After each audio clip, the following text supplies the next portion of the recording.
Okay. Top Lobster Productions.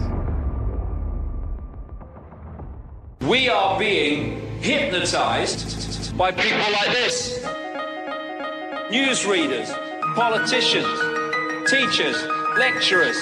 We are in a country and in a world that is being run by unbelievably sick people. The chasm between what we're told is going on and what is really going on is absolutely enormous. Oh yeah, dude. There's some Nephilim shit. It's like we all know what's going down, but no one's saying shit what happened to the home of the brave. These motherfuckers, they controlling us now, and no one's talking about how they made us modern-day slaves. And everybody's just walking around, heading the clouds and won't awaken to a dead in the grave. By then it's too late, we need to be ready to raise up. Welcome to the end of days. Everybody is slaves, only some are aware that the government releasing poison in the air. Welcome back, ladies and gentlemen, to another episode of Nephilim Death Squad. I am David Lee Corbo, a.k.a. The Raven. That is Top Lobster, the father of disinformation. Hello. Before we get into today's guest, I would like to remind all of our live viewers that this is a 30-minute preview only. Sometime around the 30-minute mark, we're going to be going live exclusively to patreon.com/Nephilim Death Squad, where you can continue enjoying this conversation, engaging in the live chat, enjoying an ad-free viewing experience, and also gaining access to the tremendous backlog of content. You can do it all for free. Sign up for a 7-day free trial and absorb as much content as you can, and then get out before the billing cycle kicks in. Top doesn't like when I say that, but I'm banking on the fact that the vast majority of the audience is retarded, and they're busy. World War III is happening. Bills are piling up in this economy. And they're just not going to remember, because I don't remember to cancel half my shit. So you're not going to remember to cancel this. And that's really what I'm putting my money on. They're going to want to join at the $10 a month tier, because at that tier, you get the 2 days of Bohemian Grove free, the entire raw video before we get like the edit from Al raw. Of all the different cameras. Yeah, so raw. So raw. Throw the Jew down the well with us. 12 $10 hours a month of tier. content.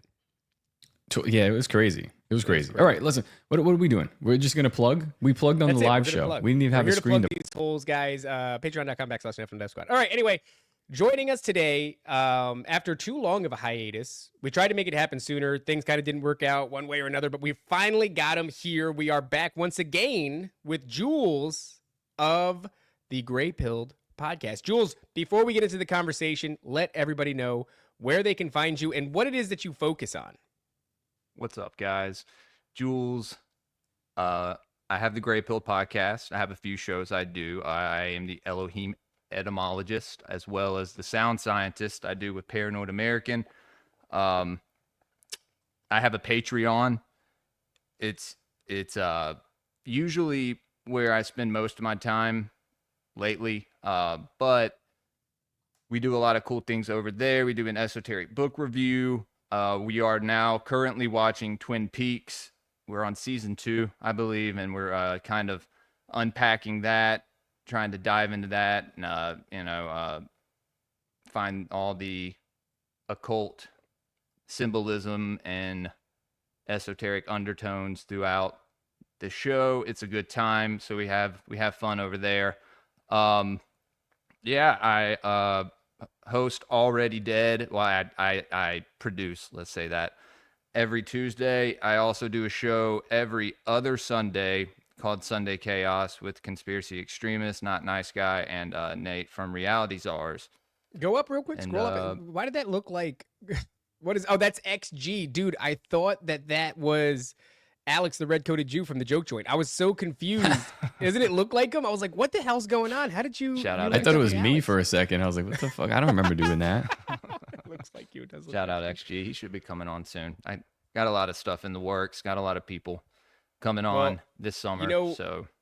Jules, we've been watching you develop. You've been one of my favorite shows to watch your development. You linked up with all the right people. You have all of the right information. We're very surface level here on Nephilim Death Squad. You actually go deeper. You do the research. You understand these things.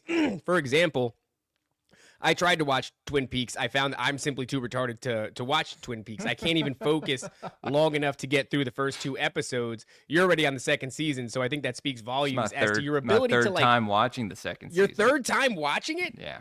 That sounds masochistic, honestly. That doesn't sound. That sounds like a punishment. I hear it's very good. You know, you have Isaac Weissep who rants and raves about it, and I want to give it a chance, but every time I try to, I have hamster brain. I just can't focus for that long. Can we talk about that just a little bit? What are you finding in Twin Peaks? What the hell is worth watching 3 times over? How about that? Well, I just want to say shout out Isaac. We actually talked over the DMs this past weekend. He's going to be, I really don't think he's talked about Twin Peaks publicly much. He's thrown little hints here and there, but he does something on his Patreon, I think, called the Gray Lodge, which is funny that it's named that. Oh yeah.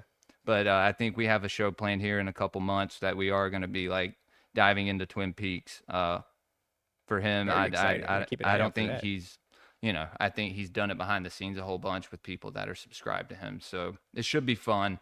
But man, it's the aesthetic of the show. I'm a big fan of David Lynch. So everything from the cinematography to the color to like the outfits that they wear to the music. The music is a huge part. I think it's part of a giant ritual in itself, maybe. So I watched it 3 times. Subjected myself to it 3 Yeah. times. Well, I mean, now I got all the people on the Patreon.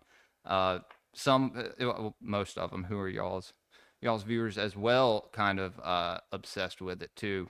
So it's a little cultish, but man, when you get into it and like you figure out that this place that the setting of the show, which is in Twin Peaks, up in Washington, it's just a very like mystical place. You realize that there's more than what meets the eye. There's owls everywhere. There's portals opening. There's these different lodges that this FBI agent is trying to find. And it all has to do with this girl that died in the very first episode. And like, dude, when you get into the lore of the show and all these other shows that are newer, that are based off of like the main ideal of Twin Peaks, but I mean, dude, there's a Black Lodge in it, and like you get into the Black Lodge, you get into Crowley. Is there a Moose Lynch. Lodge? Huh? Is there a Moose Lodge? A Moose Lodge. There might be actually. There is a Great Northern Lodge, the hotel. You know what's funny, Jules? My son watches this show, Gravity Falls, and apparently the guys who created Gravity Falls went and got David Lynch's blessing to do the show. It's a cartoon for children, but it's basically Twin Peaks for children, is my understanding. And so, yeah, there's like this cabin that's in the woods, and there's actually a place in Oregon, I believe. It's called like the Vortex, and there is inside this area. Yeah, Gravity Falls is a wild. He wild was showing show. me the book. I'm like, what? I told David, I was like, burn this book. Don't let your son fucking look at this thing. Well, it's interesting, right? Because, Jules, you have kids and they Dude, this guy has a fucking a Freemason hat. It's wild. Yeah, he's got the He's fez evil. on. He's a Shriner. Yeah. So it's an interesting line to walk because it's made for children. It's got all this conspiracy stuff in it. But I found conspiracy pretty organically when I was very young. And to be perfectly honest, they're injecting all of this symbolism and all of these subversive messages, especially in children's entertainment, just beneath the surface, not in such an overt way. But unlike, me, my child actually has a schizo father to help guide him through these things and explain to him, what they are and things of that nature. So I'm letting him watch it, and I'm finding that these things there's so much wild symbolism, so many wild themes and ideas that just go right over his head. He's not even paying attention to it. But it's my understanding that it was loosely based off of Twin Peaks in some way, shape, or form. So that is a form of Twin Peaks I can digest. Is a child's cartoon version of Twin Peaks. Yeah, man. And like you said, at the surface level, it just looks like a cartoon. When you watch Twin Peaks at a surface level, if you're not familiar with the occult or anything that's supernatural, because the X-Files, I mean, it's a lot of same actors that were in the X-Files, so those shows kind of coincide. But it just looks like a 90s soap opera, basically. Like, I told my mom that I was watching Twin Peaks on Patreon, and she kind of laughed at me. She was like, really? I was like, yeah. She was like, oh, I didn't know I that thought you were married to a woman. Show. Like, what happened? I didn't know I raised a bitch. But no, man, there's something to it. And then when you watch it again and you find these other things in it, you're like, okay, there's something here. But the craziest thing to me is how at the end of the second season, there's something said about I'll see you in 25 years. And 25 years later, he comes out with Twin Peaks season 3, the Return. What? And then you watch that, yes, and it's it's phenomenal when you put it all together. And if you are a member of the Patreon, you get to do that. It's also a place where you can come and learn about this kind of knowledge. You don't have to go join some lodge and jerk off in a coffin. That's kind of half the fun, though, isn't it? The Gray Pilled Patreon. What's up? I said jerking off in the coffin is kind of half the fun, isn't it? I'm not gonna lie though. Guess, yeah. You know, my inability to watch Twin Peaks is partially due because it's just me in a vacuum watching it. I think joining your Patreon and hanging out with you and all of the guys in the chat and everything, all the fans there, might make it a more fun experience, because I keep hearing there's a lot of shows like this. If you just hang on, it gets better, you lock in. But a guy that decides to pick up season 3 25 years after he says that he's going to do that, I'm a big fan of that kind of a thing.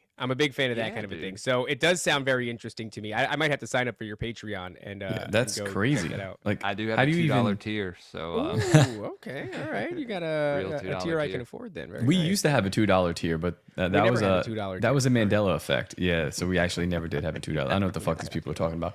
It's interesting. 25 years. Like, who's to say that you're even alive? And is it also the X-Files people in the remake 25 years later, or the third season, the same actors? No, the same people from Twin Peaks. Yeah, Yeah. It's the same people. that's crazy. Like, there's a lot of people that make cameos in it. Like, fucking I think it was David Bowie was in Fire Walk with Me, which was the movie he made. I think Lynch wanted to make like a chain of movies after the second season of Twin Peaks, so he made Fire Walk with Me, which is a cult classic now, but at the time it didn't hit so good. But fucking I'm pretty sure it was David Bowie. Yeah, he played like a special FBI agent in it. Oh, that's like cool. a special. So like people wanted to be a part of this thing, and then 25 years later, there's tons of like B-list celebrities in the third season. But the storyline is great, and it picks up like right where you thought it would. But Lynch was big into like fucking a lot of Buddhist mysticism and stuff. So he talks about Tulpas a bunch, and uses them a lot in his show. Yeah, this is something that you and I discussed. You know, what are we going to talk about on the show? And you said, how do you feel about talking about tulpas? And I said, I pronounced it out loud. When I read it, I said, tulpa. Because that's how I felt like it should be pronounced. I said tulpa when I read it, and then I said never heard of it at all. And so to you, that was good. You said that was good. That makes it more exciting. So I don't know a damn thing about tulpas. I'm not sure what they are. Give me a crash course for retards in what that is. Well, I'd say, all right, think of it as your imaginary friend, right? Something along the lines of that. This comes from Eastern Buddhist mysticism. And so that was kind of brought into Western esotericism through theosophy, Blavatsky, stuff like that. But these concepts exist, and I think were later used like in our culture, in pop culture, a lot more, way more so than we know. But a tulpa is basically a meditative thought form that you create mentally, right? Because in the esoteric traditions, you have your physical body, you have your etheric body, you have your astral body, but then the highest of all is your mental plane, right? Like everything is mental, which is actually pretty interesting when you think about it. So this is created in the mental plane. And then over time, especially I guess if you're practicing what you would call tulpamancy, which makes it sounds a little more sinister, right? And that very well may be the case, because like these things can manifest physically, I believe. Now, there's also a chance that a demon or an entity could possess this tulpa that you create and kind of run with it, because it is said that if you don't have enough control of this tulpa that you create, it does develop its own kind of like consciousness and starts to be kind of mischievous, I guess you could say, kind of like play pranks That's on you and interesting. stuff. All right, so already I've got like there's two branches of thought that I have going on when it comes to this. One is the obvious one when it comes to like manifestation, right? Which I'm a Christian. I believe that a lot of people are, when they're talking about manifesting the things that they want in reality, they're really just mincing manifestation with prayer. And then the problem is, if you're manifesting, you're like you're addressing the universe, which is an interesting thing. It's worshiping or praying to or appealing to the creation instead of the creator. But, you know, I think that a lot of the time you'll find you'll get similar results if you pray to God the Father instead of just trying to do this manifestation. It's basically paganism, right? But You're the other working thing, more through the body than through your spirit, like through your connection with the Holy Spirit, right? Right. Yeah. And the other thing that it brings to mind is when people will have something that resembles a demonic encounter, but this thing will take the form of something like kind of goofy. For example, for children, sometimes you'll hear these stories of waking up in like a sleep paralysis state, but their favorite action figure is now life size and standing in the fucking corner of the room. I'd have heard a very similar thing with the film 27 and a half hours or something like that. It's a film with James Franco. He is a hiker slash rock climber. One thing leads to another. He ends up in this tragedy where he gets pinned in a canal. Chop his arm off, right? He has to chop his arm off. Yeah, a boulder pins his arm. There's simply no way to get out. He's going to die Talk about Dark there. Night of the Soul. Yes. And what he ends up doing is he goes through an experience where he ends up seeing Scooby-Doo. 127 hours. Thank you, Rat. Shout out, Rat. Amen, Rat. So. Oh, I remember that film. Yeah, that's crazy. Dude, it was a rough watch. He had to A lot snap of people his see arm. weird shit, like in He saw Scooby-Doo down there. Holy shit, dude. Hey, can you warn somebody before you bring up that tulpa, that tulpa on the screen like that? We have sensitive viewers watching. My bad. Good God, man. I thought it pertained, but please continue. I mean, it does. It's just like, Sleep paralysis demon. warn somebody. So what I'm getting at here is like, if you should, I'm not saying he saw a demon in 127 hours, but I've heard enough stories of people seeing strange things. I wonder if you can create a fleshed out enough image of a thing in your mind, like children will do with their favorite toys or something like that. If some familiar spirit, whether malicious or otherwise, whatever, can take the form of that because it's unique to you. I mean, these things are shapeshifters, right? Does that resonate at all? Yeah, in soul thought forms. Annie Besant, I think even and other theosophists. Oh, sorry, Top. go ahead. Well, I was just going to say this has been talked about where astral elementals can enter these thought forms and basically become that of what you think, you know? Right. What, because, you know, like I said, think of like an imaginary friend. If a kid really believes that this thing exists and believes it for a number of years and puts a lot of, you know, energy and thought into it, like, does it exist? Like, does it? I talked about this recently on I don't know what episode, but there's a picture in one of these mini like paranormal, you know, top 10 videos or whatever. Yeah.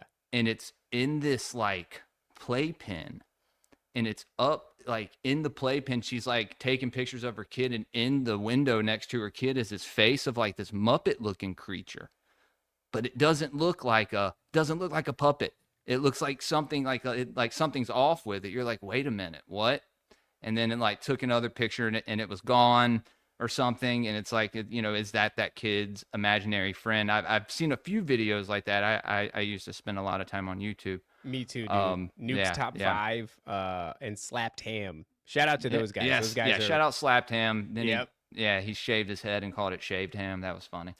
Those guys are great though. I try not to watch it anymore because I think you kind of open yourself to that sort of thing, and I always end up. Me doing and my it, like, wife, dude, we quit watching paranormal caught on camera before bed because we were like, we're falling asleep with the show playing. super dangerous. Like, yeah, bro, especially like, we pray, a whole lot, and we're pretty spiritually in tune with Christ, and so it's if you didn't have that protection, right? Yeah. It's like what could creep through your TV, like literally The Ring. Dude, right? I used to fall asleep to ESPN and like during basketball season. I had like a bad wigger streak for a little while there. Had to What do turn they call that shit Puerto off. Rican that try to act black? Yeah, how does that Piggers? look? Not great. What do they call it? Did they just call it a wigger? It's called a pigger. Yeah, they called me Pigger. Ricky Martin after. I never there quite got in. There was a time where I was watching Nuke's Top 5, and I always remember this one video in particular where it's these two little girls, these toddlers, are sitting at a kid's table in a kitchen, and the one little girl, she's turned and she's looked into the next room, and she's freaking out and she's crying about something. She's pointing. Her little sister or her sister, they're very young, could have been like 5 or something, is mocking her, laughing at the fact that her sister is scared of something because there's nothing there. So over and over again, she turns and she sees nothing and she's laughing, and the mom is recording going, why is this happening? What the hell? And then all of a sudden, the little girl takes like a 3rd or 4th take, looks into that room where her sister is afraid to look.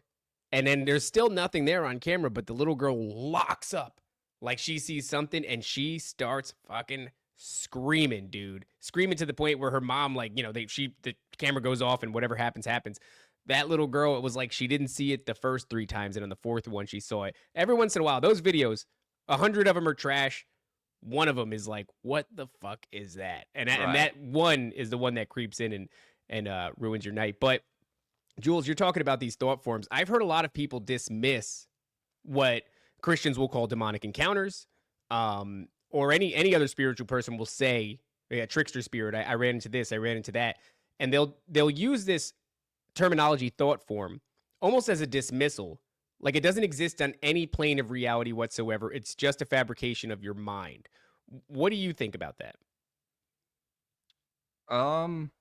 Well, so when you talk about that, if you look at an egregore, and you get into like the occult traditions of creating an egregore, or like these thought forms, how they're my voice is cracked, how they're manifested, they have to exist you create them in these other realms before they can manifest physically. So they exist in a celestial realm, an astral realm, and then finally the physical realm, if you were, and that's going on with, and I'm sure we were going to get into it it's basically chaos magic, right? Creating these, what you would call a servitor, which it is what it sounds like, something that serves a purpose, that you would create. Is that like a homunculi? Dude, yeah, it gets into the homunculus being like a smaller kind of a representation of yourself, maybe in something smaller, right? Or that could also be inhabited by some other spirit. Is this like Frankenstein's monster? Is that, or at least the like original? The of golem, like the Jewish golem as Correct. well. That would be something like a servitor. But an example of a tulpa, and we talked about this, I think, on Horseshoes the other night, would be Slender Man. This guy was kind of talked about, and all these stories were spread about him, and then all of a sudden you have 2 small girls that are sacrificing their friend to him. Yeah. Right? Yeah. So for people who are unfamiliar with that, you could be peripherally aware of Slender Man because of its popularity over the past, I would say, like decade, really. But it seems to have sprung exclusively out of what are called creepypastas, which are fictional stories written by relatively talented, anonymous people on the internet. And but to Jules' point, it does kind of come to a head, this obsession with Slender Man, with 2 girls murdering a 3rd one, right? And I've been looking at that, Jules, for a while, and I go, is that something that was entirely fabricated, or is it a nothing is new under the sun sort of a situation? And those people who made those creepypastas were inspired by something that did exist in some realm, that existed plane. already in the ether. Yeah, right. that's kind of where I lean. What do you think? That could very well be a possibility. However, like the physical manifestation of the Slender Man, I've seen hundreds of videos that could be Slender Man. It could be early AI. I don't know what it could be. It could be a fucking sock puppet. It could be that. Gotta warn people. I see how it feels. I'm sorry. That's not so nice. Slender Man. Not Slender Man. Not so but, Slender Man. But that would be the Tulpa. I do think it probably goes further back to an ancient spirit that takes the form of this thought form that was kind of, thought about, especially when you have multiple people thinking up this same idea, this same creature, whatever it may be. Yeah. It's way more likely to start to exist on a much more physical level. Then, but like I said, this goes into meditation, and that's where it comes from in, Tibetan mysticism, I guess you could say, more Tibetan than Buddhist, than just like regular Buddhism. But there's a theosophist named what's her name? Alexandra David Neal, who wrote a book called Magic and Mystery in Tibet, and she talks about she created this tulpa. It took her 6 months to meditate every day and create this tulpa. It was a jolly monk kind of guy. And at first she was just seeing him in her mind's eye and stuff. And she thought that someone was in the room with her, but really wasn't. But then she would have guests at her home, and they were like, who's that Friar Tuck looking guy that's in the corner? And I don't think she had a name for him, but he started to manifest physically. Do you think ghosts are tulpas? Because in my mom used to live in a place in an apartment that her sister got. She got the apartment rented by her brother after, and then after her brother, her sister rent. So it was like in the family for like 30 years, this apartment. And they all describe this guy, I forget what they call him. They gave him a name. It's like Frank. Was it Frank or no? It's like I remember name. I remember you telling me about this, but yeah, the guy would just like stand by the kitchen, and they all described the same thing. They never like told anyone about it until it kind of came up, and then they all said, "Yeah, I've seen this guy." And of course, my own named him. She's out of her mind. But, I think that's a powerful move, by the way. Name it when you give it a name. Yeah. Yeah. I think her instincts were probably correct to name it, to control it, but she had no intention to cast any of this stuff out. As a matter of fact, like most of her actions brought more things in. Like she's bringing in the Ouija board to her house, and they had like they were buying VHS tapes. I mean, like wall to wall of horror movies from Blockbuster. This is back in the day, It's like just real stupid shit she was doing. But she named him. What was his name? Anyway, yeah, it's just weird because it's like this entity shows. What? Putting a name to it, definitely, I would think creates a tulpa. But it's funny how you said tries to control it, because like you that's kind of the purpose of these things. But it's so easy. It's such a slippery slope, right? Anything having to do with the occult. That's why you probably just shouldn't practice it. And she wasn't practicing. She was just like, it was there in the house because my mother was there before, and my mother wasn't practicing, but this entity was there. Okay. And my mom saw it. She didn't like it. Like he would stick in the corner of the kitchen and watch them when they cooked, the woman, and he'd just be kind of at ease, like a smiling. They were like That's older a tulpa, Jewish guy. Dude. Yeah. And she's like, if I don't pay attention to it, he kind of just stays there, or sometimes he won't show up. My aunt is talking to him. She's crazy, but I think it's a fear mechanism. Like she's scared, but doesn't want to admit she's scared. So she's like, "Oh yeah, I seen him." She's ghetto and retarded. I seen him, and Just because I someone gave him a creates a name. tulpa doesn't mean they're practicing magic. But there are people who intentionally create tulpas. Who I'm saying Is like this the that. lady that did the Yeah, tulpa there thing? she is. There she is. That's an older picture of her. There's a younger picture that you can find where she kind of doesn't look human. So she's a white lady. Why is it the Dude, white she woman hung out goes with. and So was the other chick who I brought up, hanging out with Helena Blavatsky and all those people. You know, unbelievable. What the yeah. hell is going on? And here? so reading, just reading about these people, you find some of this stuff out. But she eventually His name was able Ruben. To They called Ruben, him there you go. He had a Ruben. regular ass name. Ruben? That's what it was. Ruben. That's what she named. Sorry, her. Jules. Yeah. No, that's interesting, man. I don't know Not a why good she move. just I'm named glad him you Ruben. brought that up. That's dude. I think your aunt may have created a tulpa unknowingly. Just The thing is, no, it was there. It was there before. okay. It was before, Okay. like, before my mother moved in. So, like, the order is, the thing is there. My mother moves in first. She sees Ruben, doesn't name it, tries to, like, not acknowledge it. As a matter of fact, my cousin Andre, he was at Brogrove. His mother and his father lived there after. His mother saw it too. Never mentioned until years and years later when my next aunt moved in, and she's just talking to this thing, calling it Ruben. And it's weird. So it was there way before. Somebody put it there, or they thought it was a ghost, but I'm not so sure about ghosts anymore. Like the spirits of human beings kind of like being left over. I'm thinking more what you're talking about, but somebody might have just put this thing in the house because this house is haunted, dog. It was haunted before. I'm pretty sure there's a portal in a certain doorway that goes to basement because I've seen shit come out of it.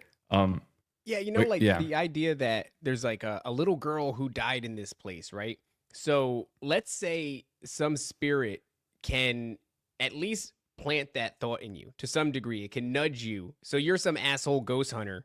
You're walking around and you go, I'm picking up on the, what does he say? Hold on. Reuben sandwiches ain't bad, but your aunt named a demon after a Jew. Coincidence? I think not. Think not.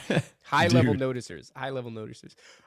But you're some asshole ghost hunter, right? And this thing is giving you the impression. All it's got to do is just say, like, it's got to make you feel, even for a brief moment, if you're sensitive to this sort of thing, little girl. Now all of a sudden, you're in your mind and you're going, I think it's the spirit of a little girl. Did you just give that thing consent, a scaffolding that it's now allowed to build on? You know what I mean? Because they can't create. We're the ones who create. Now you're using the word, right? You're verbalizing this out loud. You're saying a little girl died here. That's what I'm feeling. And this thing's like, gotcha, bitch. Thanks for the fucking skeleton on which to build my spiritual creature, whatever this is. That's what I don't know. Maybe. No, you're 100% hitting on something, man. That's fucking crazy because I just pulled that straight out of my ass. Well, I definitely think that has something to do with it. You have ghosts, apparitions, specters. When you get into some of the deeper supernatural stuff that ties into the occult, there's like these kind of different types of ghosts. I'm still kind of reading about it. But it's almost as if some of these ghosts, I don't know, man, maybe some type of energy that we leave behind. Have y'all ever thought about that? Yeah, I think that physical objects can. So if all emotion, let's say, is energy and frequency, and you have a high emotional moment, like the death or a murder, let's say a murder, for example, right? You're spilling out into these physical objects immense emotional energy. And that energy probably has some effect. It interacts with physical objects. To what extent, I don't know, because we can't measure it yet, or we lack the technology to do so. But assuming that energy, which we have proven exists, right? If you look at speaking positive or negative affirmations to water, that obviously has an effect on the water. When it freezes, it's got different crystalline structures, organized structures for positivity, chaotic structure for negativity. So if it affects water, it probably has some effect on physical objects. If it's that powerful, that energy, and it's spilling all over the walls of a building, do the walls retain that in any way, shape, or form? And then what happens from there? Can that energy continue to exist? Is it locked in? These are things that I think are probably pretty reasonable questions to ask if you're dealing with energy and frequency and things of that nature. Well, it's biblical. There's biblical precedent, and there's also kind of things that we know about. So when Cain killed Abel, I think it says that the ground opened up and swallowed the blood of your brother. It tells you don't put blood on the ground, Right. like as if it's like an elemental that right that will feed on this. Then you think about places like Gettysburg, and you're like, people say it feels weird there. There's like it's haunted. It's like, well, there's a ton of blood that's spilled there of a lot of. There's like, and Is it's there bad. memories It's, stored in this blood that can like manifest. Yeah, man. I think you guys are even in definitely touching Israel, on something. like we had Andrew Meyer, a Jew. We had him on, and he was he goes, when you're a Jew, I'm just gonna be upfront with the people. He's a J. No, he's cool. We were there. He was telling us when you go to InfoWars, right? Yeah, he's the guy yeah. that made fucking Alex Jones 2D Video side game. scroller video game, which is awesome. Yeah. Cool dude, knows a lot. We're gonna bring him back on. I asked him to talk about Solomon.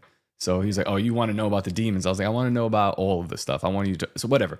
We have to get circumcised, but it will work. Yes, not going to happen. So he says, when you go to Israel and you go to the wall, he's like, I don't care who you are. He's like, you feel it. There's something there. And it's like, yeah, people go there, they hump the wall, they fucking all this stuff. And it might not, I don't know how I'd What feel, do you think but that humping is doing, Top? It's creating energy. it's creating Right. energy. But also there was Sex like magic. there was a sack of Jerusalem. Jesus said not one of these stones will be left on another. There's bloodshed, major bloodshed going on there. That's a huge city. There's millions of people that were in there. And, I'm sure that trauma stays there. Also, when you're talking about Israel, you're like, why are they fighting over it? And, some people go, well, Israel's the chosen place and the people and the Jews and all this shit. I'm like, how about the Son of God? He was killed right there. His blood was shed on that ground. What does that do to a place? His blood was shed on Golgotha, the hill of the skull, and swallowed up in that ground. What does that do?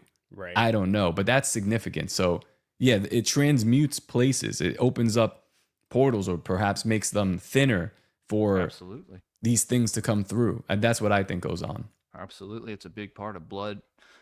Yeah. Blood magic is really what it is, right? I mean, yeah, it's the same thing when you go to Mecca with the cube, you had these people circling around this cube over and over. It's whipping up this energy. Mm-hmm. Now, what kind of energy? I'm not so sure. I've never partook in any of that kind of stuff.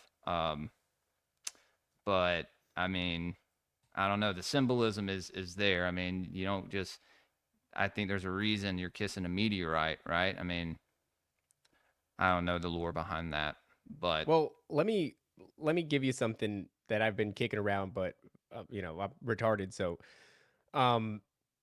with this idea of like frequency and energy, sometimes you look at these rituals and ceremonies that the elite are doing, and I've become very comfortable with this idea that God has used certain elements and systems to create the realm that we inhabit. And there are ways, if you understand the fundamental building blocks of those systems, in which you can bend it a bit. And I think that's what they're constantly trying to do. Now, if you look at water or liquid in general as a great conductor of energy, then it stands to reason so would be blood. Blood would be a great conductor of energy. And blood maybe even being more significant because it's it carries within it life force, right? So there's also this observation of the realm that we inhabit that it seems geometry plays a crucial role in building up this place to the extent also that people our blood has a connection with the elementals as well as the water in our body too. right. So it's much more dynamic than water. In other words, we could say it that way, right? Yeah. And then you have this whole field of study, sacred geometry, where it's like people are, and you're also getting this from quantum physicists in a sense, where geometry and it's basically numbers taking shape in a geometrical fashion, right? I mean, that sounds retarded. It sounds almost profound, but totally retarded. So you have quantum physicists who have deduced that numbers are the backdrop to everything. You have sacred geometry studiers who go, well, it's geometry, but huge overlap there, right?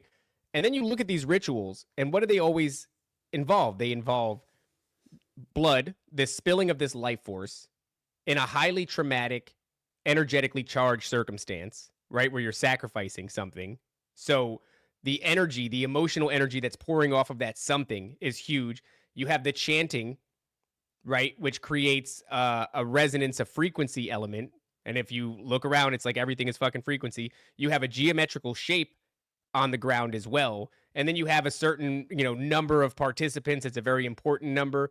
It's like they are using all of those elements that we just talked about: energy, frequency, geometry, numerology, and they are mashing it all together in one moment, trying to bend the building blocks of this realm. And I think that you could even see that in Jesus Christ, right? Because if you look at what supposedly makes the most apt sacrifice for a ritual, so the more innocent, the better. Jesus Christ lives a perfect life. But it seems like what God does in that moment is he nails it. He knows exactly how to bend the rules of the realm that he created. And so we have perfect innocence in Jesus Christ. It's the perfect sacrifice. It's the perfect ritual. It's not like these guys, the bad guys, have invented ritual and ceremony. They can't create, Right. they only invert. They're just bending God's rules, God's elements, God's building blocks for the realm that he created, but he just did it a lot better. Well, yeah, I mean, and it was a ritual in a way. Folks hear the word ritual and they automatically think, altar, sacrifice, child, dagger, all this Yeah. stuff. And it's like, no, we partake in rituals every day. Prayer is a ritual. Would also be considered white magic. Mm-hmm. Anything that's countering any form of black magic would be considered white magic. So prayer would be considered white magic. And that's just, generally speaking in occultic terms. But, yeah, man, no, this stuff all ties together. And what you're talking about like a certain energy of a place, like especially a place that has, that you said has had a lot of bloodshed or a lot of things have happened there. It's something known as a genius loci, and I've been looking into this lately. It's the spirit of the place is what it means. It's what it's translated to Latin, and I would What look is at it? this Jules, as a genius Loki? yeah. A genius Loki. Okay, We're we're gonna talk about a genius Loki right after this. We're at the 45-minute mark, and we've given the poors too much content. We're now going to cut the stream and go exclusively to patreon.com/Nephilim Death Squad. You can continue engaging in the live chat. You can continue enjoying this episode, as well as an ad-free viewing experience. And you get to learn about, what was it, a genius Loki? Genius Loki. A very smart Loki. Very Yes. smart Loki. You can learn all about that, or you can wait because you're poor and you're disgusting. But if you're not poor and disgusting, then you can sign up and you can So continue enjoying mean. this. So Otherwise, disrespectful. it is very disrespectful. Let's say goodbye to the poors. Wave goodbye to the poors, boys. Bye-bye, poors. Bye. Bye. Bye-bye. Bye, guys. All right, so a genius Loki. Explain that to someone who is a retarded David. All right. Retarded David. It's like I mean, do you have to say it twice? It's a redundancy. I know. The spirit of the place, which I would interpret maybe as like a happy place or something, just speaking like you said in just layman's terms, kind of like the imaginary friend would be a tulpa. But this could be brought about. Let's say there's an energy of a certain place that you've created, right? Your home. Or I don't know if you own a business or something, but the fact that you can create a genius or a guardian to look after this place, and it's kind of like an aura in a way. It sounds weird, but these can be manifested apparently. Interesting. The same way thought forms can. It's just like instead of a thing, it's a place. The thought form is a place. So it could be like a positive thing, though, like you're saying, right? Like if you build something that's beautiful, like you build a family for your home, and there's love and there's joy in the process, there's dedication and positivity, then you could feasibly create something that's very positive. Yeah, yeah, and that goes to say like this guardian, and I've briefly kind of read about it, but this guardian that you create along with this place to kind of protect against anything, any non-physical entity that tries to invade your quote unquote happy place. It's like, are you creating an angel? You know, like in a way, I know that sounds weird, and we probably couldn't create such a celestial being, but I don't know, man. Just the whole concept of it just kind of made me think about it. Well, are you I don't know what you creating guys or thought. just calling it in? Right? Like, isn't that prayer? Yes, that's also what I was gonna say could be happening as well, because when you look into magic, demons can be created multiple ways. There's multiple forms of black magic, but like, did Crowley did he create Iwas? You know what I mean? Or did this entity exist as some other name long ago? Right? I don't know, just some questions that I've been asking lately that I've been trying to get into. Well, we've seen this idea that the angels were, I guess, I don't know if it's all of them or some of them have the ability to shapeshift. And then I guess you could ask yourself, are they limited to shifting into what is only perceivable in the natural world? Or, God, Jesus, man, or can they shift into something like that? You know what I mean? Like, if that, I wonder, you have the idea of, let's say, Zeus, for example, who I believe is a fallen. He takes the form of a goose, but also an eagle. But in the form of a goose, he actually impregnates a woman, and she gives birth to Perseus. Perseus, right? Geese, very, very rapey geese. Super rapey. Oh yeah, Yeah, especially they're all geese. rapey. That's They all. have a That's all squiggly Inky dick. does. It's just like, oh, these women look hot, like they look attractive. I'm gonna impregnate them. Right. And that's what they do. Yeah, yeah. Right. So, are their abilities to shapeshift limited to geese and snakes and things like that, or can they take the form of something that is, I wouldn't say new, because I don't know if we're doing any new shit, but could they take the form of something that you think you've conjured up in your own mind? Yeah, absolutely. Absolutely. If that thought form is powerful enough, like what we were talking about earlier, more on a mass conscious scale, like multiple people thinking of the same thing and kind of, easier to create. And that goes to like, you have your football teams with their, with their mascots. Like that mascot probably exists somewhere in the ether as a non-physical entity. You have your Captain Crunch and all those little guys from the cereal boxes. You have like these, like, and back to what you were saying. Yes, I think these forms can be, I guess you, for a better word, possessed and used to, That kind of brings me back to what I said at the top of the show, where you have these instances of children seeing like their favorite toy or something like that, like standing at the foot of their bed or in the corner.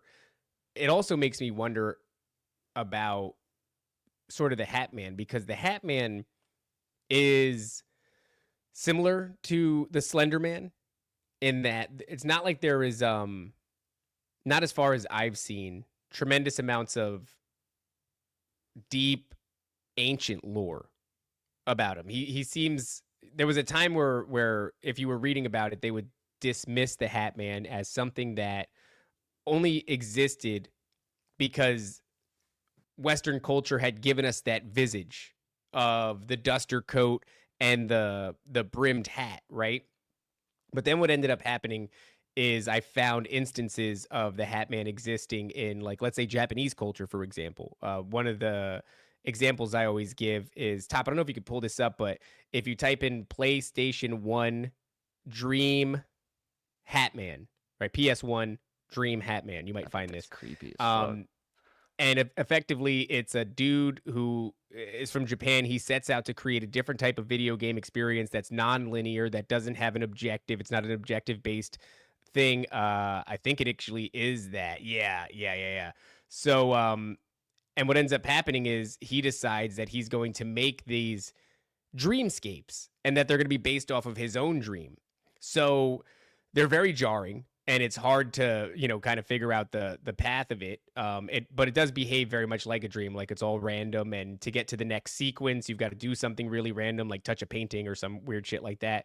But it's non-linear. But one of the things is this Hat Man. I don't know. You might actually see it popping up for the viewers who are watching. I see it. Yeah. So There he is. let me see. It's not that one. I do want to find the image. Keep scrolling, top. Definitely not that one. Not that one either. I don't know. I think it was definitely that first one, but I wish they would have shown us. But yeah, it's a dream emulator, more or less. And he just drops the hat, that one right there. You saw that with that image right there with this guy that keeps With showing the us his Jeep? face, and I wish he wouldn't. But that was a Disgusting. game for there it is. That image, Huh. right? It's a man in a duster coat with this brimmed hat. And basically he just tells you like, oh yeah, that's just some fucking dude that I see in my dreams sometimes. And so it's this example where it's outside of Western culture, it's in Japanese culture. And if you look at Freddy Krueger, Wes Craven was inspired to design his Absolutely. hat-wearing nightmare creature after one of his buddy's stories. He grew up with a kid, I guess, who was telling him, these horrific stories about this man with a brim cap that would come for him in his nightmares. So much like Slender Man enters kind of pop culture, even the Hat Man enters pop culture in that way. And so I don't know what to make of him. I talked to somebody once named Heidi Braun, I believe her name was, and she claimed to know the identity of the Hat Man. And more or less what she said was that Hat Man is the number one guy, is like Satan, the adversary, the devil. And having the information that I have now, I'm not so sure that really vibes with me, but there's something about him. He seems more significant than these other characters, but he's still dressed like this kind of Western visage of a man in a duster coat.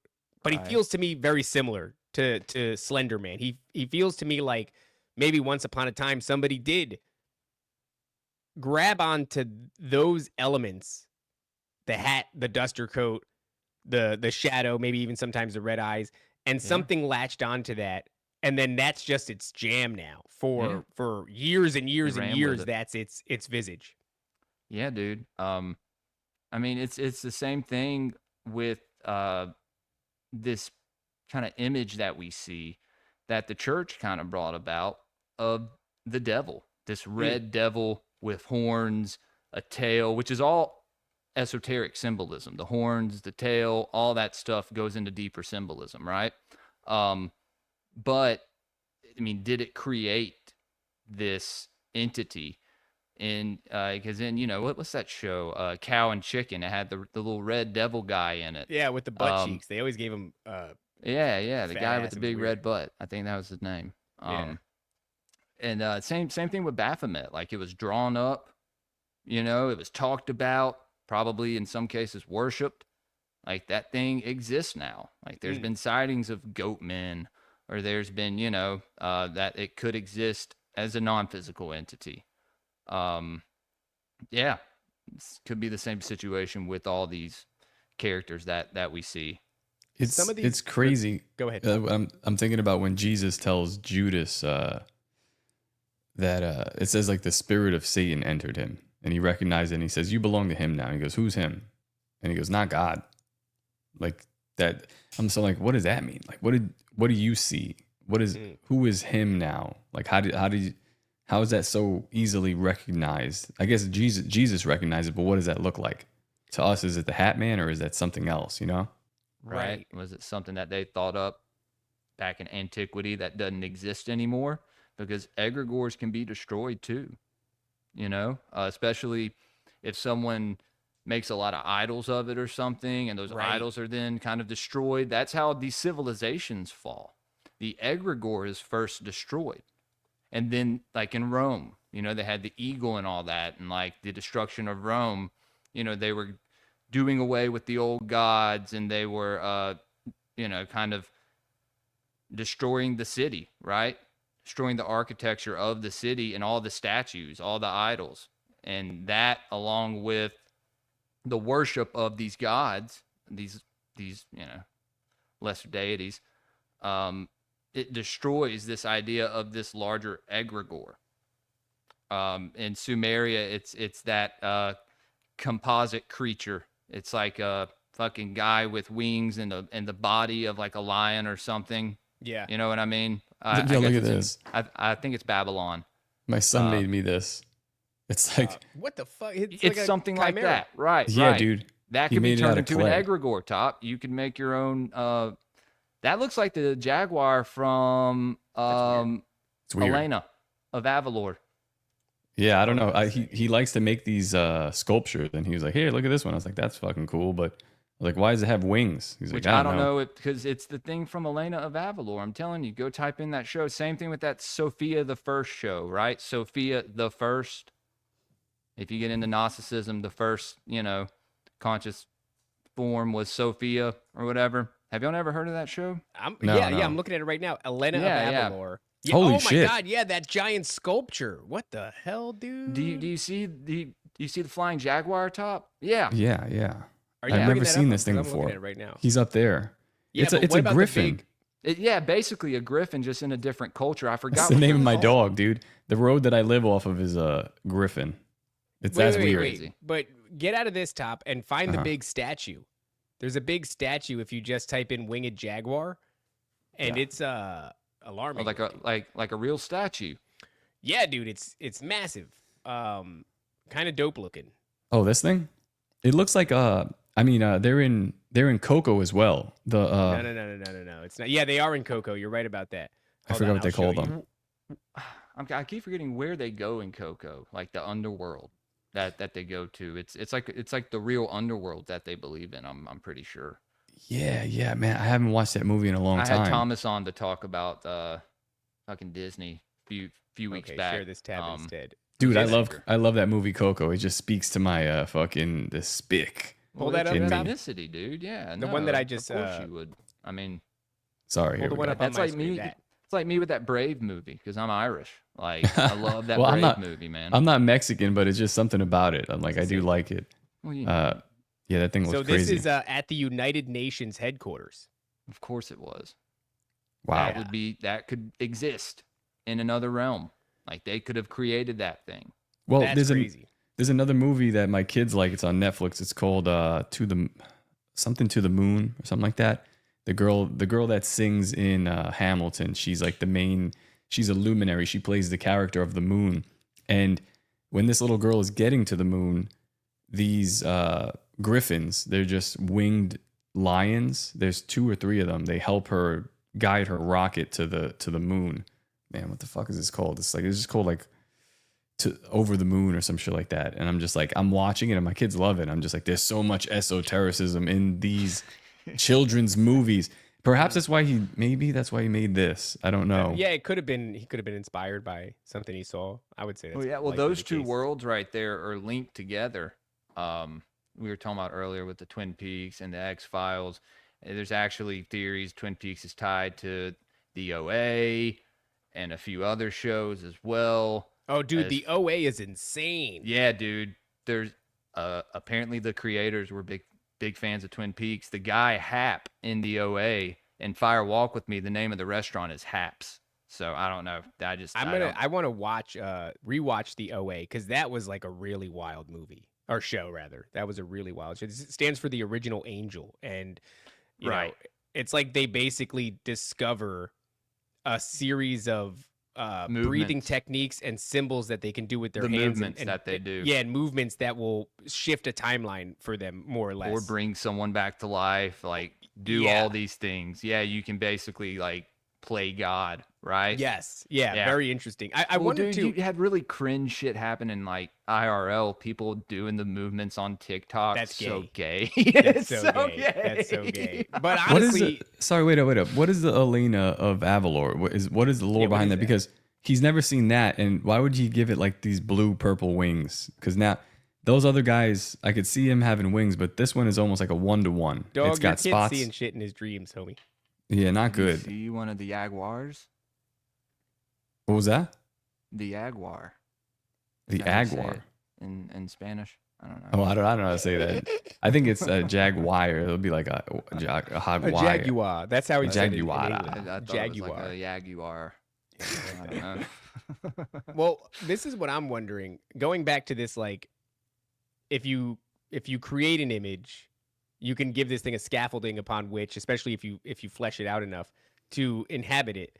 And then you look at like Exodus 24, where it says, "Thou shalt not make unto thee any graven image or any likeness of anything that is in heaven above, or that is in earth beneath, or that is in the water under the earth." And it's like, even in Islam, there's like this real crazy idea that you're not supposed to make any images of their God. And then there becomes a real issue not a real issue, but within Christianity, it's like it's very hard to perceive God. You can only perceive him from the back, right? Or this or that. And it's like, I'm thinking about how that applies to, if you see it and you recreate it, can then something else take its form that isn't real? And then the other thing is too, like, what is sight? What is the ability to see? Because we get hung up on that idea sometimes that like, God, well, I wish it was removed from me. The fucking ability to see. Don't do that anymore, dude. That's very upset. We have another show to do after this. I'm feeling nauseous. But so you think about the sigil of Lucifer and how it aligns so closely to the diagram of the visual cortex of a human being. And I don't know. It's like, to me, I feel like there's some sort of connection there. If you can see it and you can recreate it, then some spiritual entity can inhabit it. And then the sigil of Lucifer seems to be a symbol for the visual cortex of a human being. I don't know what the hell is going on there. Like, look at that, right? That's the visual cortex, and that is the sigil of Lucifer. Oh, that's the 9 angles symbol, isn't it? Yeah. So there's something that, like, I'm retarded. It's going right over my head, but it feels like it's right there. Wow, it's like dude. Human beings' ability to see a thing. Then what? What if we create it, manifest it, put it in clay, put it on a sculpture, draw it on paper? Look, seeing it, right? When you see it out in front of you, it's also seeing it in your mind. Yes. So that's when I was kind of referring to the mental plane being the highest of all. It really is true. Like, mind over matter is definitely real. Well, that's why it's in like, every case. blessed are those who believe without seeing. Right. So you don't need to use this medium. It's almost like this picture almost feels to me like well, dude, they're describing the Matrix. Absolutely, dude. Nick from Occult Rejects, he's talked about this a bunch with the eyes and how it's our ability to see a whole lot more than we know. And it's like the eyes are the window to the soul, right?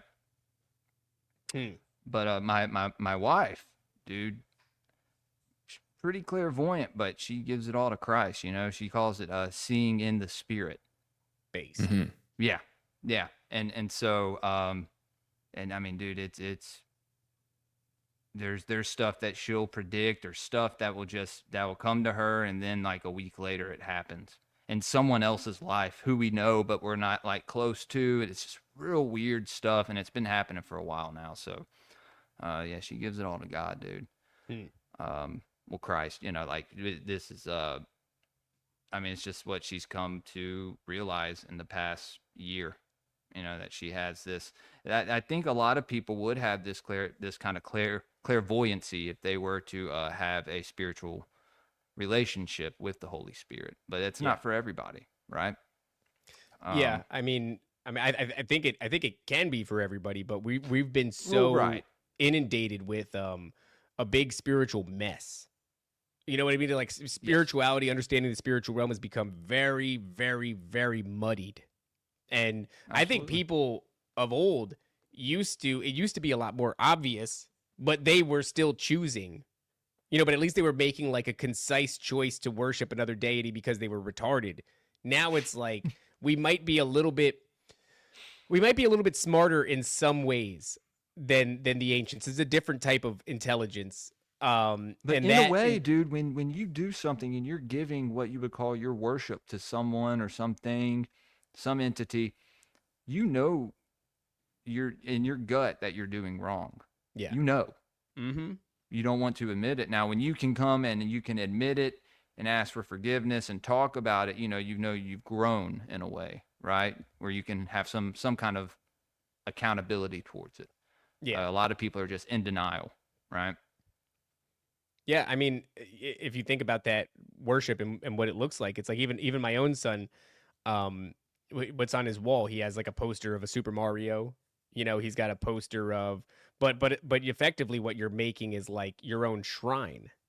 Yeah. You know what I mean? Because you're going to sleep in this place, you're waking up in this place, and this place is surrounded by these characters. Well, if he is creating anything in his mind, or he will one day destroy that. And I mean, with you as his father, I mean, he has a pretty good head on his shoulders, I'm sure. So Yeah, I mean, we have discussions that it's actually pretty easy to point out. So it's like with him, he'll play a game or he'll watch a show, and who are the bad guys? The bad guys are like demons and such. And you go, okay, well, that relatively tracks, but it's telling you that the supernatural realm exists.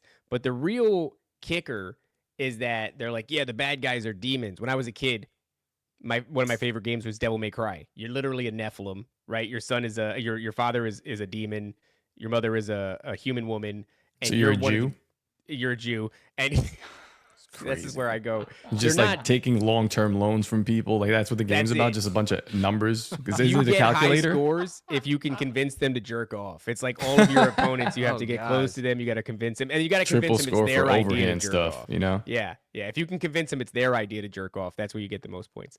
But you know, you're playing these characters. So what's the game doing? It's like, dog, the spiritual realm is real. Okay, demons are real, right? Okay, no discussion about God and Jesus.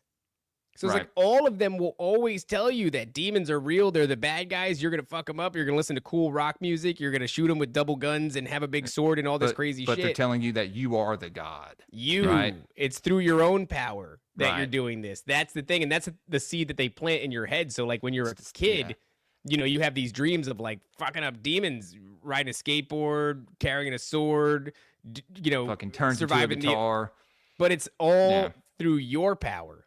And that's like that's you want to That's talk the about deception. yeah, Right. 9 truths and 1 lie. It's Right. not even completely a lie. It's 9 truths and 1 omission. And that omission is Jesus Christ. It's God the Father. They've omitted that from the narrative, and they're like, yeah, this is dope, right? And you could do it all through your power, which is the exact opposite of you know what we're called to do. So but he sees that, because it's like, you know, why are they telling you that one side of the coin exists but not the other one? Right. You know, and so we have those discussions. So yeah, you can guide them through it, but you can see the trap. It's a very alluring trap. Isn't that a crazy like distance to fall for these guys? Like you go from like the beginning of time where your name is out there and it's pretty much you've got your symbols. You have nations that are dedicated. I guess India is still is like this, but like now it's to the point where we're like, well, we have 3 main religions and they all worship the same God, so they say, but like they're deviating slightly. Like you can't even they're not even out there with their likeness. Only in India, but India's the shithole.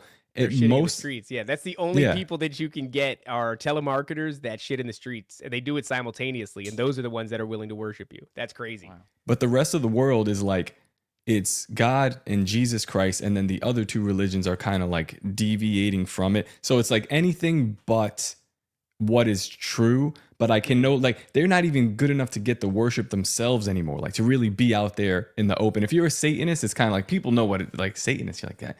I don't think so. Like a Satanist can't run for office, but a person who is in, you know, who believes in Judaism can. That's like a. But do you see what I mean? It's just like anything but the actual truth. It's like an omission. Yeah, rather because they than used to outright. worship Dagon, or they used to worship Right. Molech. They used to do it openly. There were entire civilizations that were engaging in cannibalism and necromancy and all this shit. Now it happens, behind. It was like it used to happen behind city walls. Now they do And it. then They people say we are Christians. They do it under the Roman Catholic banner. Shout out Johnny Cerrucci. Yeah, 100%. But yeah, it's how the mighty have fallen in a way, because now it's just like they'll get you to worship them, but they have to like kind of pretend to be Super Mario. Like that's It's like I'm that's fucking super Fred gay. Flintstone at your You bed. do have you know. Satanists in the highest ranks of the military. That's true. Yeah, Shout out Michael Aquino, is up there and he's Temple doing is his damn set. thing. But it's like, it's a weird thing too. I was talking to my wife about that, how like there's this high-ranking Satanist in the military, in intelligence, and she's They're like, all "That's crazy." Satanists, but they're like, right. it's This guy's just their high priest. yeah. But he, I guess that dude was like sort of out there. I think they all are. Well, but he they was part of use the Church of Satan beforehand, and he said, "This is some pussy shit. They're This not is going gay." hard enough. They're not gay enough." And so I'm gonna go start the Temple of Set and sacrifice to this deity who Set as an archetype or whatever. I mean, the stories have said he's a complete piece of shit, kills his brother, kills his nephew, but back to what I was going to say about the genius loci or the Loki. That's right. Yeah, before I The derailed back the fuck out of rooms. you. The back rooms is a good example of this. Go on. Now, did they exist already, or did someone, create this program, this place, and now it exists somewhere because enough people played it, enough people, got it, watched videos of it, and were like, "This is real. This could be real." How many, how many what this people is, have Top? to do that before it starts to exist? no, I'm trying to. So, okay, this is basically this concept of like a never-ending maze of hallways that are kind of resemble like a hotel hallway, but it's like this idea that you enter the background of reality, and it's this never-ending maze, The upside down, right? more or less. But Yeah. it's inhabited by creatures, which a lot of them are Shrek. Weird. It's so A fucking lot of weird. them are Shrek. That's a A weird lot of them sentence. are Shrek. But it's like a yellow kind of a hallway. It looks like it could be the hallway of a hotel, and the An old objective school. is never-ending maze. Try to figure out your way to the end of it. Also, don't get eaten by Shrek or one of the many fucking Slender Man. Often is in there, like that kind of Yes. shit. And Sounds like you're describing like the game Doom, like just Kinda is rolling like that. through. Huh. yeah, it kind of looks like that. But so then it enters all their games. It enters Roblox. It enters fucking Minecraft. It enters like every Well, single. that goes to say, if enough people play the new Grand Theft Auto, is crime going to pick up? Right. I Does mean, it coincide with each other? These, what happens in these video games, and then what happens in reality? Like, well, I've that's always the kinda thought concept about of that. like manifestation. If enough people are thinking it and really fixated on it, and then enough people are also geared at fleshing it out, making it look more realistic, giving it more life and more dynamicy, what effect does that Hold have on. on reality? And I think, Hold on, guys. I'm sorry. Wait a second. do it We got to again. check the chat. No. oh, okay. We're gonna say that dynamacy. We're gonna look that up. God Pause it. damn it, I don't dude. care. Don't word check me live on our show. Don't do that. Dynamacy is a real word. I don't It think means so. when things are like super duper dynamic, dude. Do you mean dynamic with two E's? No. No. Like a dynamacy would be like a CY at the end. Okay. Not dynamic. It's a weird word, isn't it? Sounds like the name of a young black woman. Dynamacy. This is my daughter, Dynamacy. Getting her weed. No, hate there's no you such people. thing. There's no No, such guys. no. It's, yeah. If you give it more dynamacy, you know what I mean? Z-Man, write it down. Thank you. All right, let's continue. though. Dynamussy. Dynamacy. Listen. All right, don't do that to me. Let's bring it back, okay? Focus. Focus. So here's where I think I don't even want to say that to like say it too loud because I know my son is like, oh, the back rooms, and I'm like, and he's like, are they real? I'm like, no. It's Oh, so real." he's like, he knows about this shit. My son yeah, does because it's too. in all yeah. the kids' entertainment. But The here's where back I think it becomes rooms. a problem: the dreamscape. Is it like The Hill? like the autistic kids with the hills? No. Well, maybe I don't know. No, I think they're really fucking in Utah. But when it comes to the back room, I think that one of the problems is because of the maze nature and the horror character nature, it becomes a real bad place for the dreamscape. So you get trapped in there in this repetitive nightmare. He's not had these, but I can see how this could play out over and over again. You're trying to escape, and Shrek, whatever, this monstrosity in there with you, chasing you. I think it becomes a place where these things can torment you in the astral. Yes. Yes, absolutely. So is that an egregore? That's not an egregore, but it's something like that because it's got a lot of along the dynamics. lines of one of them. Yeah, it's one of these thought forms, man. They're just getting creative with how to do the same shit. It's really like, it's like AI or the Ouija board, right? It's kind of. Well, then you have the simulacrum, which is the imitation of something real, which I consider would maybe be a doppelganger or something. I've heard stories, real encounters of people with doppelgangers, maybe bullshit, but if it is real, I've heard some stories. I think that maybe the shadow self of some people eventually maybe physically manifest, and like it's just a phenomenon. I don't know, but I think it has something to do with thought forms. I mean, Austin Picard and Donut are doppelgangers. guy. Holy Yeah, shit, guy. you were Same, right. Same dude. I Yeah, saw them but- side by side in that picture, and I was like, wait a minute, They Austin's wore there the twice? same hat. Wait a minute, Austin's there twice. Austin's there twice. How the fuck did he pull that Something's off? wrong with the camera. Yeah, it was really weird. Very strange. Austin parapolitical, Donut, supernatural, ceremonial, ritualistic kind of focus, and it's just two sides of the exact same coin. But when you flip it over, it's got the same dude's face on it each time. Yeah, it's very strange. And then to be at like some weird niche event in the middle of nowhere, Florida. Oh, wait, I have the picture here. Hold on. Let's pull that up because it is just wild. Like, Look at this. Somebody said Dave's son grows up thinking his father is a deep-minded philosopher until the day he decides to check a dictionary. look, these guys had the nerve to wear the same hat too. It's fucking Same crazy. color shirt. So crazy. And they had glasses on. Donut How had serious Austin looks. yeah, Donut's- yeah. Austin's what it the is? dark doppelganger. Donut's the... He's definitely the light one. Donut's the light one. Well, you know what it is? Somebody Donut had a great time. Someone made two homunculi. There's a third one rolling around somewhere that we haven't seen. Actually, there's a. oh, man, y'all had Doc there, too. Yeah, Oh, yeah, Doc, there- man, I wish everyone you were was- there, brother. I wish you were there, man. dude. I know. You Such a fucked bummer. up. That could have been I you. fucking know. Yeah, that's Right okay. there. Bloop. I'd have been right there in the middle. Right there in Yeah. the middle. That could have been you. Next time, we're gonna do it Next again. time, dude, guys, no, we're Not doing it we're again. That gonna, was it. We're we'll done. Bring Twin 100% do it Peaks again. in. I'll bring Adrian to fucking Brogrove with his books, and we'll do a whole gray pilled little pop up shop or something. maybe. 100%. We have to think about a way to do it because I want to do like all of you guys, all the conspiracy guys. There's a way to do it and make it really fun, really fun. And we have to figure out the formula to this live thing, but it'll happen. Yeah. We gotta Maybe. refine it a little bit. We're practicing. Well, We're practicing. I mean, We're if gonna me get and better. Thomas are there, we could do a sound science thing together or something. Like I It'd be a mean, lot of it's I have a bunch of shows I do, so there's lots that we could talk about. But dude, I promise you guys, trying my damnedest to make this next one because More empty promises. That's fine. Mhm. I Let's- know. let's- I know. No more of those. He promises. I understand. Yeah, man. I think that when it comes to these thought forms, it's one thing for dreaming up a character, but it's another thing dreaming up a place. And the maze has always held like spiritual significance. You see it in Homer's Odyssey, right? The maze with the Minotaur in it. This is something I think when it comes to like this, I don't even want to say the word up, but the BRs, you guys can piece it together. I just don't want them to hear me on the other side of the wall. When it comes to the BR situation, I think they've created an astral maze in which to basically lock you in. Because you ever get it caught in this sort of looping dream?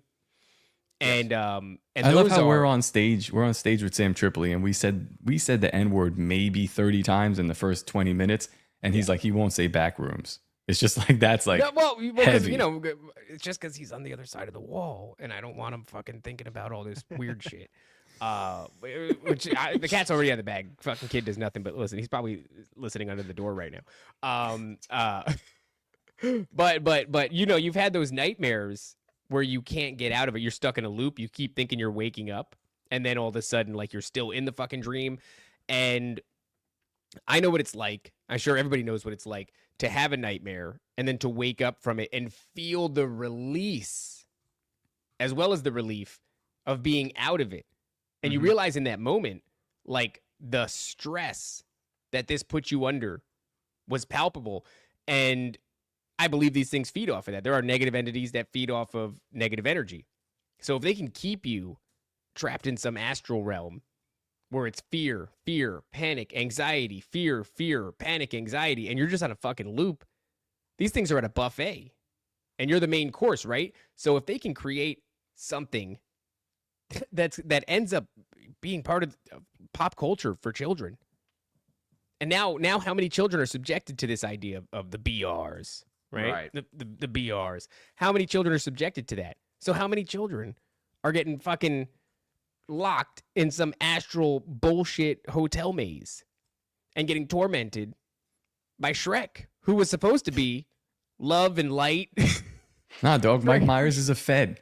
Like, this is True. Straight up. We learned Just this. getting Dude, molested by Michael Myers in an astral realm.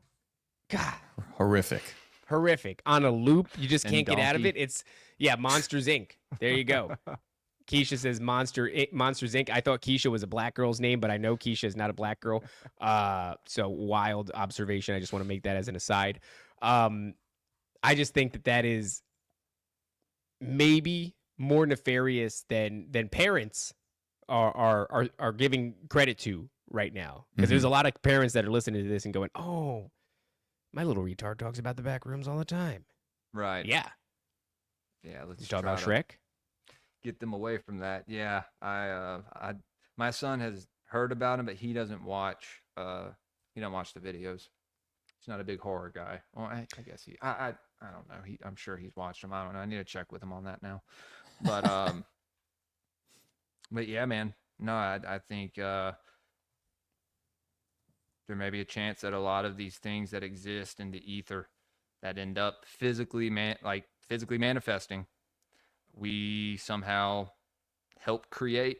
Maybe not all by ourselves, but definitely maybe a part of that, that force, that driving force that does create something, good or bad. Yeah.